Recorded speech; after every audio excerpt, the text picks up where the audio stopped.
అంతర్జాతీయ జల విధానము ఒక బేసిన్లో అవసరాలు తీరిన తర్వాత ఇంకొక బేసిన్కి నీటిని తరలించాలి.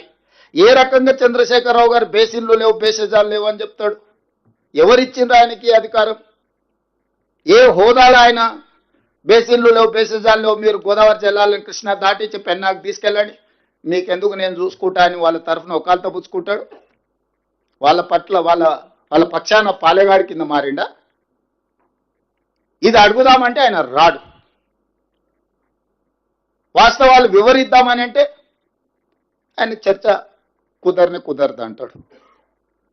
పిల్లలు వచ్చాం అన్ని చిల్లర మాటలు మాట్లాడతారు, ఇటు తిప్పితే అటు తిప్పితే అట్లాంటి మాటలకు చాలా మంది ఉన్నారు సమాధానం చెప్పడానికి. కాకపోతే ప్రభుత్వం నడుపుతున్నాం కాబట్టి ఒక విధానం.